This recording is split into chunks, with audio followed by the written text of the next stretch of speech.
12, so all this stuff is making a really good birthday month, and it's coming very, very fast. So super thank you as well. I keep saying thank you, and I don't know how else to do it. I hope you would email me or something like that, just so we can get a little bit more of a better thank you.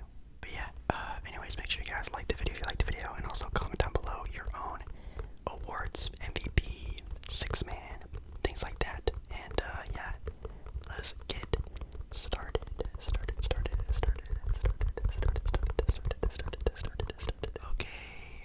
Okay, ladies and gentlemen, I think I'll probably start out the video just doing the MVP. I know it's probably what you're wondering about my own opinion, and I probably should save this for the end so you'll watch it till the end, but I'll just start the video out now talking about my pick, my early pick for the 2023 NBA MVP award. So, every award has 3 finalists, so I think I'm going to pick maybe just 3 players. If I can think of more, maybe I'll put them in there, but I'm going to pick 3 finalists, and then I'll pick an award winner of those finalists. And again, I'm saving on talking a lot about team stuff till the 18th video, so if you want to know more about like who do I pick to be the NBA champion, who I think is going to be the surprise teams, the disappointing teams, more talk like in depth, the 18th, wait till the 18th. These awards, I'm just going to go kind of vague, kind of be a quick video, so keep that in mind as well. Okay, so MVP talk. I think this year is going to be highly competitive for a lot of other teams in the NBA for the MVP award. I think now that Nikola Jokic is on a better team and he's already had his back-to-back MVP moment, I highly doubt, unless they're on like a Golden State Warrior type of run, like they win like 60, nearly 70 games. I don't think he's going to be a 3-time back-to-back MVP. Last one was Larry Bird. Don't think it's going to happen anytime soon. So, I do think he's going to be, obviously, on a great team, though. But do I want him to be a finalist? We'll have to see.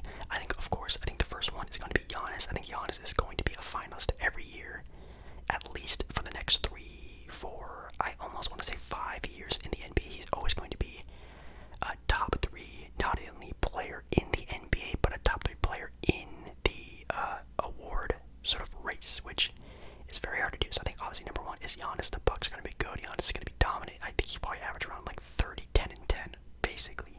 And that is sort of like an easy one to sort of pick up on is Giannis. I think the other one that's pretty easy to pick up on is a very popular pick for MVP this year, and I pick him for MVP. I think I've picked him MVP the last 2 years in a row. I think I definitely did last year. I don't really remember about the one before that, but Luka Doncic. Obviously Luka Doncic finally sort of getting into a good groove, really putting himself into sort of that conversation of like a top 3 player in the NBA, which I think he probably might is already. Last season he averaged 28, 9, and 9. Still only 23, turning 24 years old. Absolutely insane. Luka Doncic on Dallas. I think the one that really is going to hurt a player the most is going to be Luka Doncic and his level of where Dallas is. If Dallas is a top 4 seed, very good looking for Luka. If Dallas is, 6th, 7th, battling, that's going to be a hard case, but we all know Luka is going to put on a nearly 30, 10, and 10 piece as well, alongside Giannis. So I think that's player number 2. Finals number 3. I think for finals number 3 is a player we saw last year sort of have his big, hey guys, take a look at me moment. No, it's not Ja Morant. I think Memphis will struggle a little bit more this year, and I think Ja's going to have a great year, but I think I'm going to get that other final spot to Jason Tatum. I think the Celtics this year are not going to be like the Celtics of last year, knock on wood. I don't think they're going to be a struggling regular season team until the end of the year. I think they're going to be coasting pretty much a vast majority of the NBA season, and I think Jason Tatum will be another finalist for the MVP.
6 years in a row. I'm not trying to, I love LeBron. He's one of my favorite players, but, I'm not trying to act like that. But LeBron should have been like a 6-time MVP. Like, at least he's been the best player for many years of his career, but it just doesn't always go that way. So I think we're about at that level where Giannis is just so good.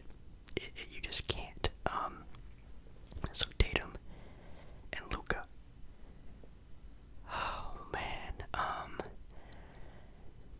And you know what? I think Jason Tatum is the easiest pick out of the three. I think Jason Tatum, if he can just, I'm almost certain the Celtics will be a top 3 seed. I have picked him to be the number 1 seed. They're one of the deepest teams with 2 all-star players, the defensive player of the year, Marcus Smart, just adding depth to that lineup as well. But I am going to be going with Luka Doncic, yes, for at least 2 years in a row. I think I maybe even picked him the year before that to win MVP, so maybe even 3 years in a row. I'm picking Luka to win MVP. I think Luka is just so valuable. He is the most valuable player now. Jokic did show that last year, and he will be extremely valuable for the Nuggets again, but he has a little bit of a team around him now. Luka is still like basically by himself in Dallas. Sure, he has Christian Wood and some solid role players around him. Now the only thing about Luka is, will that be enough to get him a top 4 seed? I don't know. Obviously you can win MVP without having that, but he's gonna have to ball out, which it seems like Luka is really hitting his stride right now, where he again is in that conversation for best player in the NBA, which is pretty wild. So MVP again, I'm picking Luka Doncic. Next up we have the 6th Man of the Year award, and I have 3 finalists as well. I'll go a little bit quicker now. I just wanted to get the MVP talk out of the video. First one, of course, Jordan Poole. Jordan Poole will be coming off the bench again. Klay Thompson, has his feet under him. Steph is Steph. He will still be continuing to come off the bench. And that's a player who should easily be a starter in the NBA, unless the starter is a player like Steph Curry or even Klay Thompson, who fits so perfectly with Steph Curry. I don't really like the idea of some people talking about Klay Thompson eventually coming off the bench for this team, which I don't think may ever happen. You just have this great chemistry, but also just the way Klay Thompson plays off the ball is just perfect for Steph. You have 2 ball handlers with Steph and Jordan Poole.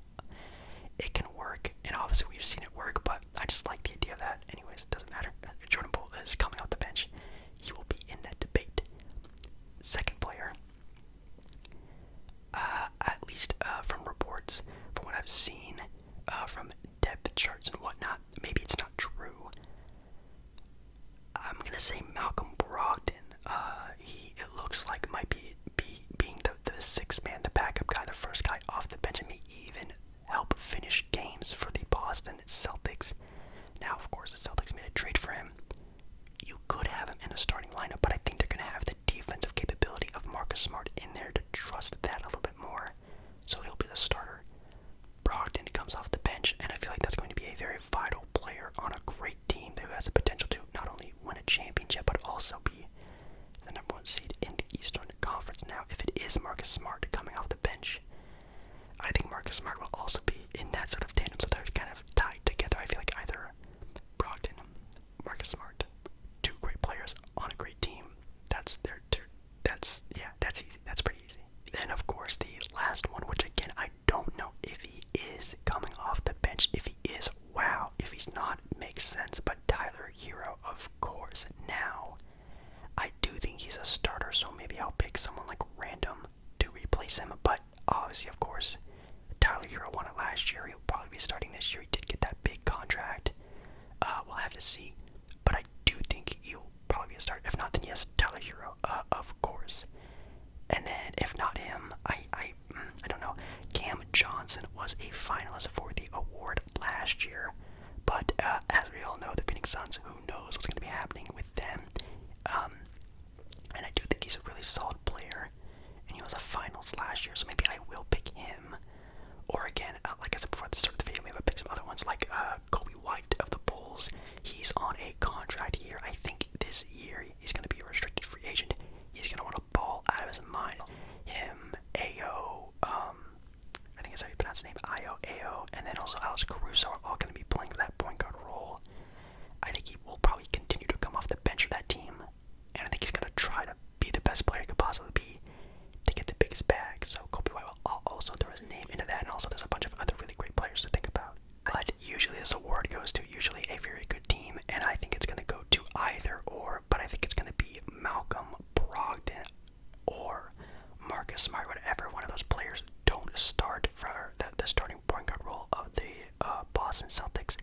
I think it'd be one of them. I think it's going to be Brogdon. Brogdon is just a super key piece to that new Boston Celtic team, and also for the Pacers was super solid. He did win Rookie of the Year. Man, when was that? Like 2017, 2016, something like that. Last year, averaging 19, 5, and 6.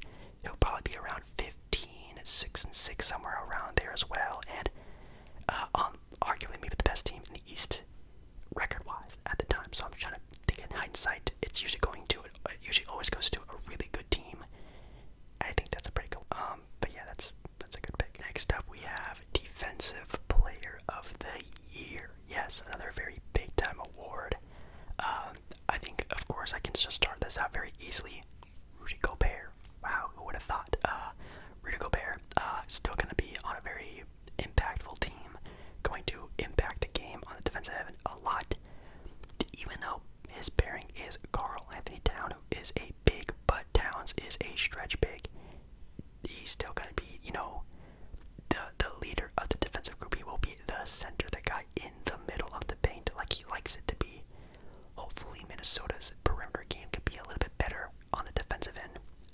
Hopefully like what Utah did back in the days, and have a really solid team like the Jazz used to have, which I think they have obviously a very good opportunity to do that. So Gobert, golly, man, there's a lot. I think Robert Williams of the Celtics again. I think I'm going to be saying the Celtics name a lot in this video, which is kind of funny. I think with them, I think Robert Williams is going to be very vital to that team. Definitely during the playoffs, we saw that he was, man, he started to shine as one of the best centers in the NBA, especially on the defensive end. Kind of reminded me of like Bam Adebayo during his playoff run in the 2020 bubble. Kind of reminded me of that, so gotta give respects to that. And then like, yeah, I mean, of course, like Bam Adebayo you can throw in there, Giannis you can throw in there, which actually would be a good pick for a winner. And then usually like a perimeter player will get thrown into there as well, like last year with Marcus Smart, Drew Holiday, great one. But I think I'll fill that last spot in with Mikal Bridges of the Phoenix Suns. I feel like he is still if not one of the best perimeter defenders now. I mean, you can throw in like Kawhi Leonard, of course. Kawhi is probably the best perimeter defender, especially when it comes to being the guard 1 through 5. But I'm gonna put Bridges in there. I don't know why. I'm just getting a feeling. So that's like 5. That's like 5 finalists. Man, I don't know. Man, that is so tough. And obviously, of course, with we've seen more and more that perimeter play is so important. It's the most important thing in the NBA right now. I feel like the NBA is now turning more towards how good of a perimeter defender you can be. So I don't think Gobert wins. I don't think Bam wins. I actually think I'm gonna go with Giannis. I think Giannis could sneak out at least a dpoy award this year. Not MVP though, because he is the best player. But I think you could still say, hey, he's the best player. But also look what he's doing on the defensive end. We have to at least give him a nod, and I think that nod is going to be enough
say Willie Green of the New Orleans Pelicans.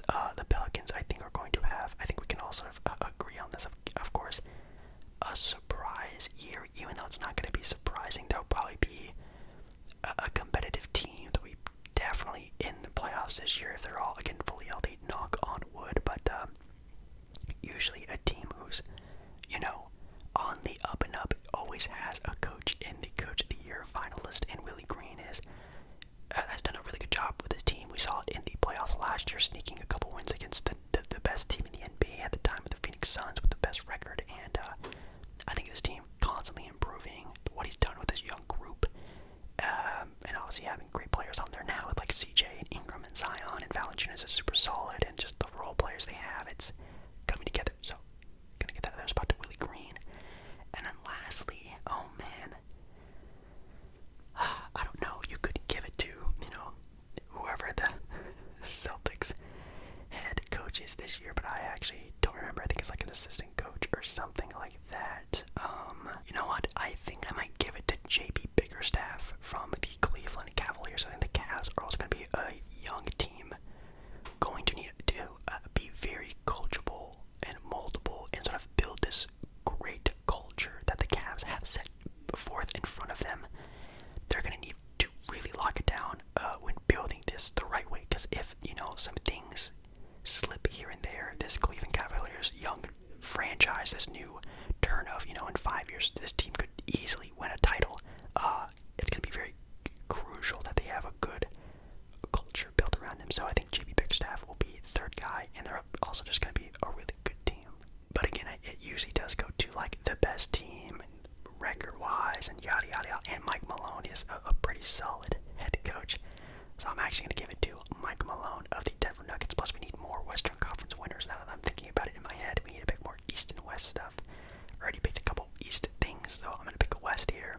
Mike Malone, Jokic, Michael Porter Jr., Jamal Murray, that deep team that roster, well, deep enough team that roster has now, with also a couple of young pieces that are really going to need to show a lot. If they're a top 3 seed, I think you'll probably have it almost in the bag. I really like the idea of JB Bickerstaff with the Cavaliers. I almost talked myself into picking him, but I'll turn that away for now. I'm going to go with Mike Malone.